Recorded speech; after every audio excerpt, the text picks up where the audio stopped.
다시 한번 말씀을 드립니다. 우리 그리스도인들은 주님이 먼저 우리를 찾아오셨고 우리에게 하나님 자녀로 택해 주셨어요. 예수 그리스도의 십자가 보혈로 우리의 모든 죄를 씻어 주셨고, 그 은혜로 말미암아 믿음으로 십자가의 그 사랑을 믿는 자들은 누구든지 멸망치 않고 영생을 얻는 그런 구원을 얻게 해 주셨어요. 내가 주님을 선택한 것이 아니라 주님이 우리에게 오셨어요. 이 사실을 깨닫는 것이 로마서 1장에서 몇 장까지다 그랬어요? 11장까지다 하는 말씀을 드렸습니다. 그리고 12장부터 16장까지는 이렇게 구원받은 우리가 어떻게 가만히 있을 수 있느냐, 하나님 자녀인데 하나님 자녀답게 살아내야 되지 않느냐 하는 내용이 12장부터예요. 그 내용 중에 또 하나가 오늘 우리가 계속해서 나누고 있는 말씀입니다. 오늘 말씀의 제목이 긍휼을 베푸는 자인데, 이 긍휼을 베푸는 자는 어떤 자세로 하라고요? 즐거움으로 하라 그랬어요. 즐거움으로. 여기에 해당되는 이 엘레에오라고 하는 헬라어는 첫째로 어떤 감정이나 생각이 아니라 구체적으로 드러나는 행동을 얘기해요. 긍휼이라고 하는 마음은 행동이에요. 행동. 그러니까 손을 잡아준다든가 머리를 쓰다듬어 준다든가 아니면 내게 있는 것을 나누어 주는 긍휼은 행동을 얘기하는 겁니다. 마음만 갖고 있는 게 아니에요. 둘째, 자신에 대해 부유함을 느끼는 사람이 상대적으로 약한 사람을 위해 베푸는 행위입니다. 내가 조금 더 가졌구나, 나에게 조금 더 있구나, 이런 생각을 하는 사람들이 없는 사람에게 긍휼을 베풀 수 있다 하는 거지요. 그리고 세 번째가 어떤 대가나 보상을 요구하지 않는 의미입니다. 그리고 네 번째가 불쌍히 여기는 거예요. 그래서 긍휼은 다른 말로 뭐예요? 불쌍히 여기는 거예요. 그래서 여러분 마음에 저 사람 보면 참 마음이 안 됐어, 참 불쌍해, 이런 마음이 들면 여러분은 긍휼한 마음을 갖고 있는 거예요. 그러면 우리가 그럼 긍휼과 사랑의 차이가 뭘까? 별반 없는 것 같잖아요. 그런데 넓은 범주로 생각하면 긍휼과 사랑은 별반 차이가 없어요. 그런데 엄밀하게 하면 두 가지 이유로 나눌 수가 있어요. 첫째는 긍휼은 내가 이 정도면 사랑할 수 있거나 혹은 사랑할 수 있으리라는 기준에 못 미치는 사람에게 쏟아주는 마음 쓰미입니다. 주님이 우리를 불쌍히 여겼기 때문이에요. 우리 같은 사람 불쌍히 여겨주지 않으면, 저 같은 사람을 주님이 불쌍히 여겨주지 않으면 제가 어떻게 하나님 자녀가 될 수 있겠어요? 그렇지 않겠습니까? 그러니까 주님이 나를 불쌍히 여겨주셨기에 우리도 불쌍히 여겨야 된다는 거예요. 그런 뜻이에요. 우리가 뭐가 그렇게 대단하게 잘나서 다른 사람들 손가락질이나 하고 다른 사람 잘못했다는 것에 책임이나 묻고 그러면 나는 대단한 사람이라는 얘기밖에 안 되잖아요. 그렇지 않겠어요? 여러분, 우리도 얼마나 부족한 사람인데요. 근데 주님이 불쌍히 여겨주셨어요. 대개 그리스도인들은 주님을 향해 이렇게 얘기합니다. 긍휼을 여겨주십시오. 자비를 베풀어 주십시오. 불쌍히 여겨주십시오. 우리가 이렇게 하나님 앞에 기도하잖아요. 그 의미가 뭘까요? 방금 말씀드린 대로 나라고 하는 인간을 살펴보건대 감히 내가 어떻게 자녀가 될 수 있습니까? 자격 미달인 난데 주님이 저를 버리지 않고 이렇게 자녀 삼아 주셨으니 끝까지 지켜주십시오. 이런 기도 아니겠습니까? 두 번째로, 사랑은 상대에 대한 지속적인 행동인데 비해 긍휼은 지속적이지 않아요. 그러니까 사랑은 계속 하는 거예요. 근데 긍휼은 지속적이지 않아요. 이렇게 예를 들면 여러분 이해하실 거예요. 길을 가는데 저 길 모퉁이에 한 거지가 앉아서 적선을 요구합니다. 이럴 때 여러분 우리는 사랑을 베풀었다고 그럽니까? 긍휼을 베풀었다고 그럽니까? 긍휼을 베풀었다고 얘기하는 거예요. 우리는 그것을 사랑을 베풀었다고 얘기 안 합니다. 물론 정말 그 사람을 너무너무 사랑해서 그렇게 하는 사람 혹 있을까요? 아니에요. 불쌍히 여겨서 그래요. 그런데 이런 경우는 사랑입니다. 눈을 감고 있으면 그 사람이 자꾸 생각나. 그 거지가 그 사람 밥은 먹었는지 어떻게 살아가는지. 그래서 아침에 일찍 일어나서 또 가봤어요. 거기 있어요. 그래서 또 먹을 것도 주고 베풀었어요. 계속 그 마음이 드는 거예요. 그래서 그를 잘 돌보아 줬어요. 지속적으로 돌보아 줬어요. 그럴 때 우리는 사랑을 베풀었다 이렇게 얘기하는 겁니다. 그래서 긍휼과 사랑의 차이를 엄밀하게 얘기한다면 긍휼은 그냥 지나치면서 불쌍히 여길 때 적선하거나 어린아이가 가다가 넘어졌을 때 아이고 괜찮아 일어나 하고 아픈 곳을 어루만져 주는 것, 이런 것들은 우리는 긍휼을 베풀었다 이렇게 얘기한다 하는 겁니다. 그리스도인은 누구를 만나든지 우리는 다 폭넓게 긍휼을 베푸는 사람이 되어야 합니다. 아멘. 왜요? 왜 그렇다고요? 내가 그렇게 받아서 그래요. 이걸 믿고 이것을 깨닫는 사람은 그렇게 산다는 거예요. 그래서 우리 예수 믿는 사람들은요, 물론 때로는 아유 그 사람 그거 아주 나쁜 사람들이야 막 이렇게 비판할 수는 있지만은 폭넓게 보았을 때에는 긍휼을 베푸는 자가 돼야 됩니다. 이것만큼은 여러분 꼭 기억하셔야 돼요. 세상 사람들은 손가락질을 한다 할지라도 우리만큼은 긍휼을 베풀어야 됩니다. 자, 그렇다면 긍휼을 베푸는데 유의해야 할 점들이 좀 있어요. 첫째는 사람으로부터 받는 모든 상처를 내가 그리스도 안에서 극복할 수 있어야 됩니다. 내가 극복할 수 있어야 돼요. 되게 상처를 많이 받은 사람들이 상처 주기가 쉽습니다. 그죠? 어떤 사람은 상처 받는데 아주 또 익숙해져 있는 사람도 있습니다. 남에게 상처를 받고 그 상처를 극복하지 못한 사람은 남에게 무엇을 해야 한다는 생각보다 누군가가 나를 위해 무엇을 해주어야 한다는 생각을 더 크게 갖게 된다는 거예요. 그래서 먼저 내가 상처가 치유돼야 됩니다. 근데 되게 우리가 이 상처 치유를 상담을 통해서 치유받으려고 하는 경우가 참 많아요. 근데 여러분, 진짜 치유는요, 예수 그리스도 안에서 치유받는 것이 최고 치유입니다. 왜 그러느냐? 여러분 볼까요? 우리의 예수님께서 우리를 위해서 모든 것 다 내려놓으시고 십자가에서 죽으셨어요. 그런데 죽은 지 사흘 만에 부활하심으로 모든 상처를 극복하셨거든요. 부활하신 예수 그리스도께 상처 자국이 없었습니까? 있었어요. 여전히 있었어요. 손바닥에도 못자국이 있었고 옆구리에도 창에 찔리신 상처 자국이 있었어요. 그러나 그 상처가 예수 그리스도께 더 이상 해가 되지 않았습니다. 오히려 의심 많은 도마를 믿음의 길로 인도하는 표적이 되었습니다. 왜요? 그분은 상처가 없는 분이기 때문이라는 거죠. 그 예수 그리스도가 우리를 위해서 십자가에서 피 흘려 죽으셨기에 우리도 그분을 믿는 자들은 이미 모든 상처가 치유됐다라는 믿음을 갖고 사는 거예요. 그러니까 여러분, 신앙생활은 믿음이라고 했어요.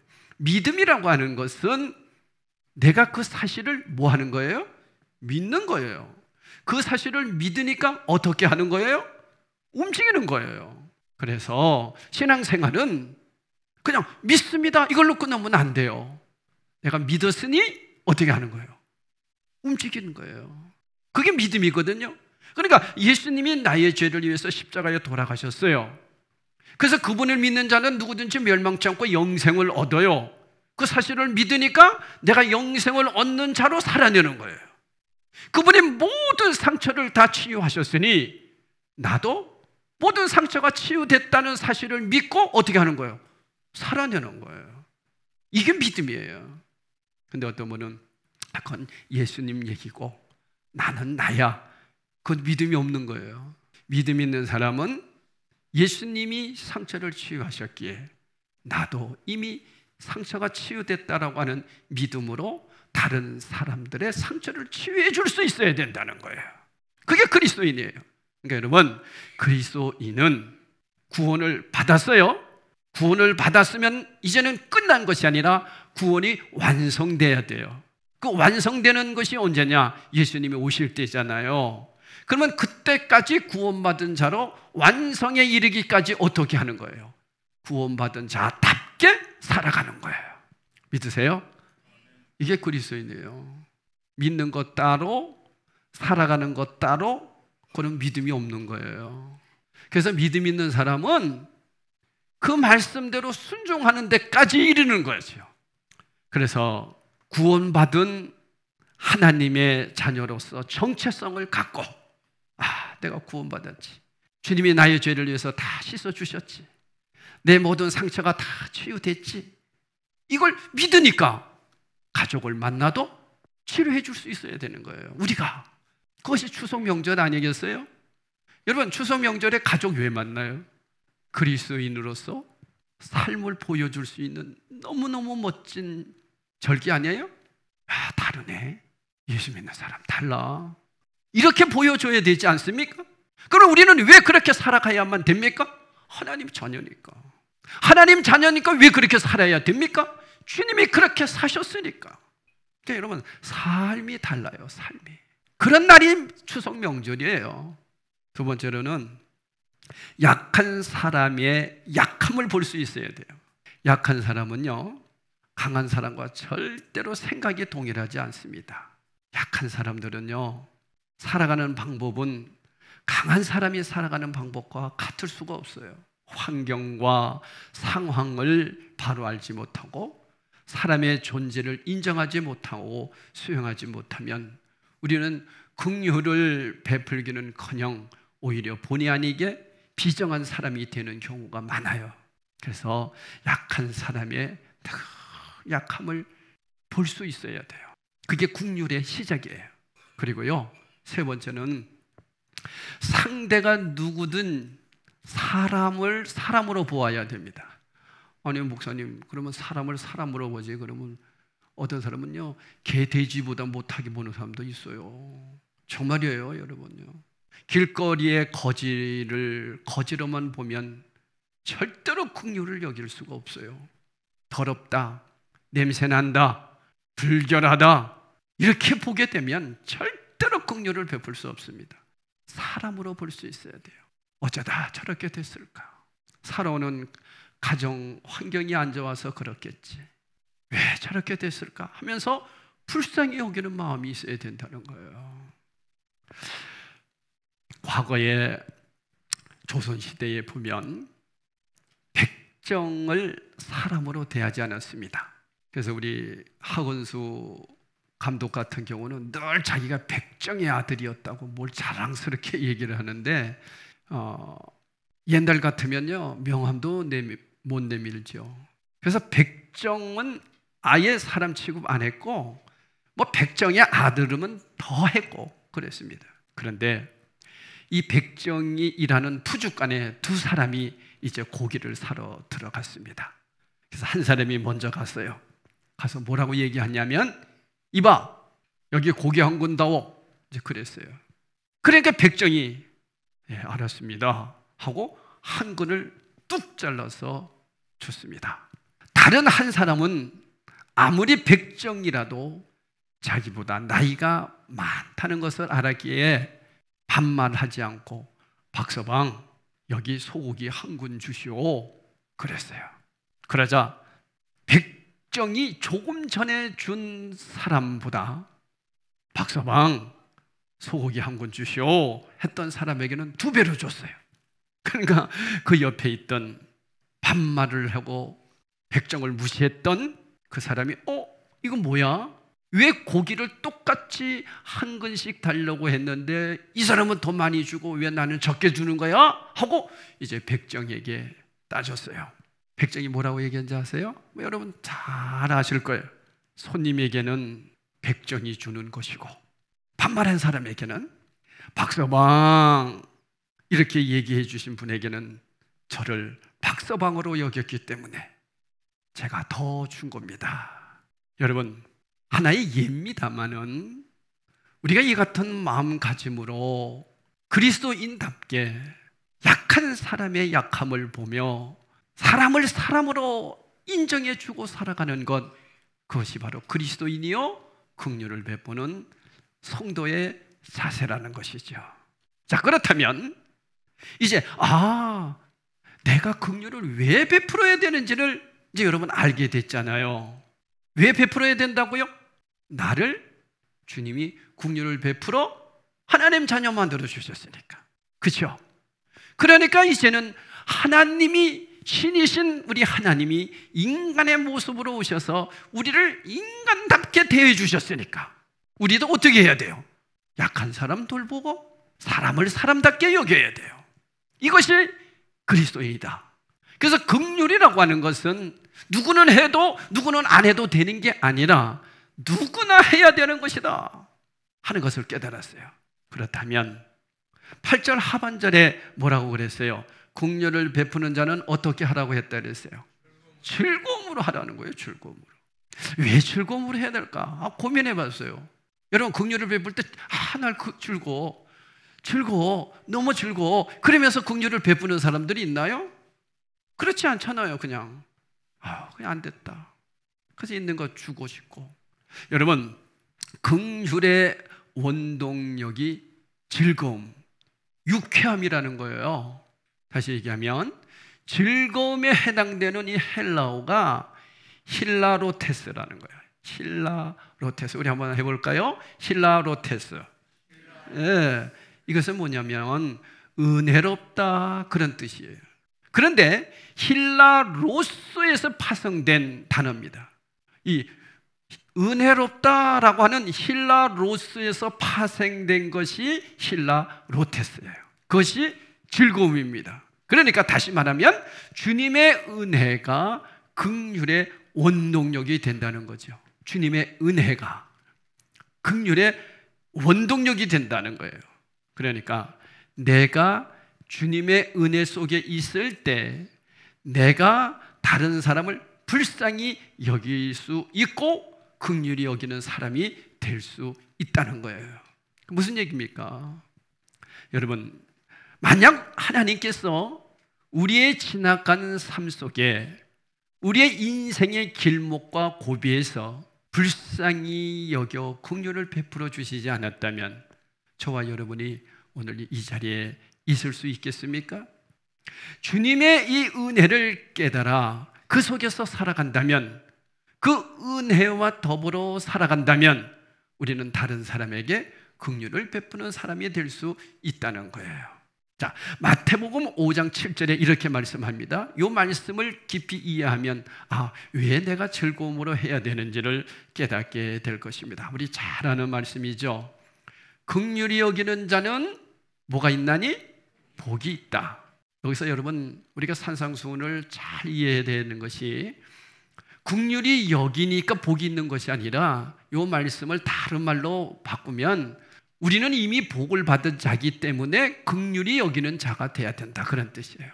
심령이 가난한 자는 복이 있는 것이 아니라 이미 우리는 복 받은 자기 때문에 심령이 가난해야 된다, 이런 뜻이에요. 그러니까 긍휼히 여기는 자는 복이 있다. 왜냐? 그들이 긍휼히 여김을 받는다. 여러분, 내가 불쌍히 여겼어요. 근데 내가 불쌍히 여김을 받는다? 이게 무슨 뜻일까? 그거예요. 여러분, 내가 주님의 은혜 속에 다른 사람을 불쌍히 여기고 긍휼히 여기는 삶을 살아가는 것은 곧 나를 긍휼히 여기는 주님의 그 삶 속에 확인하는 비결이 된다는 거예요. 바꿔 얘기하면 이런 거예요. 내가 불쌍히 여기잖아요. 긍휼히 여기잖아요. 그러면 긍휼히 여기면 여길수록 주님이 나를 긍휼히 여기셨지, 주님이 나를 이렇게 사랑해 주셨지, 은혜야, 이걸 더 깨닫게 된다는 거예요. 한번 해보세요. 내가 긍휼히 여기고 불쌍히 여기면 주님이 나 같은 사람도 이렇게 불쌍히 여기셨지 하는 마음이 자꾸 생긴다는 거예요. 그래서 즐거워진다는 거예요. 그래서 자꾸만 우리는 더 긍휼히 여기게 된다는 거예요. 아마 여러분 다 이런 마음 느끼셨을 거예요. 내가 긍휼을 베풀어 갈 때마다 나를 긍휼히 여기시는 주님의 손길을 느낄 수 있다는 거예요. 그래서 긍휼히 여기는 자는 이미 복을 받은 자들인데, 긍휼히 여길 때마다 주님이 나를 더 긍휼히 여겨주신다는 거예요. 지금까지 여러분들이 살아오면서 이렇게 긍휼히 여기는 삶을 살았음에도 그것을 깨닫지 못했다면 이제는 말씀을 아니까 깨달아 보시기 바라요. 맞아, 주님이 나를 긍휼히 여겨주셨지 하는 마음을 다른 사람들 불쌍히 여길 때마다 그것이 나에게 더 넘쳐난다는 거예요. 남을 위해서 불쌍히 여기는 마음으로 베풀고 나눌 때 결국은 내가 기분이 좋아진다는 거예요. 왜요? 주님이 나를 이렇게 사랑했다는 것이 깨달아지니까. 그럴 때 우리 안에 계시는 성령께서 얼마나 좋아하시겠어요? 그렇다면 어찌 내가 즐거움과 유쾌함으로 긍휼을 베풀지 않을 수 있겠습니까? 내가 이미 경험했거나 지금 경험하고 있는 모든 고통과 아픔조차 나로 하여금 그 같은 고통과 아픔 속에 있는 사람들에게 긍휼함을 베풀도록 훈련시키시는 하나님의 은혜의 손길입니다. 사랑하는 성도 여러분, 이제 구원받은 하나님의 자녀들이 어떻게 살아내야 되는가까지 말씀 속에 긍휼히 베푸는 자들에 대해서 나누었어요. 고교롭게도 이제 추석 연휴가 진행이 되는데 여러분들이 가족을 만날 수도 있고, 아직 뭐 그런 사람은 없어야 되겠습니다만은 가족 간에도 다 좋은 사람만 있는 게 아니잖아요. 아주 미워하고 사람 취급도 하고 싶지 않는 사람 혹 있을지라도, 여러분, 나는 그리스도인이야, 나는 하나님의 자녀야, 하나님은 나를 이렇게 불쌍히 여기셨었는데 나도 긍휼을 베푸는 마음을 가져야지 하는 그런 마음을 가지고 긍휼을 베풀어 보시기 바랍니다. 그럴 때 여러분 어떠한 마음을 성령께서 주시느냐? 하나님 나를 이렇게 사랑하시는구나, 하나님도 나를 이렇게 내가 하나님을 배신하고 살았음에도 하나님은 나를 끝까지 책임져 주시고 사랑해 주셨구나 하는 그런 기쁜 마음, 즐거운 마음이 솟아난다는 거예요. 그게 누가 주시는 마음이라고요? 성령께서 주시는 마음이라는 거예요. 이런 마음으로 여러분 추석 명절 잘 보내시고 늘 우리들의 삶 속에서 불쌍히 여기는, 긍휼히 여기는 믿음의 삶으로 살아내시기를 주님의 이름으로 축원드립니다. 뭘 성령께서 주시느냐? 하나님 나를 이렇게 사랑하시는구나, 하나님도 나를 이렇게 내가 하나님을 배신하고 살았음에도 하나님은 나를 끝까지 책임져 주시고 사랑해 주셨구나 하는 그런 기쁜 마음, 즐거운 마음이 솟아난다는 거예요. 그게 누가 주시는 마음이라고요? 성령께서 주시는 마음이라는 거예요. 이런 마음으로 여러분 추석 명절 잘 보내시고 늘 우리들의 삶 속에서 불쌍히 여기는, 긍휼히 여기는 믿음의 삶으로 살아내시기를 주님의 이름으로 축원드립니다.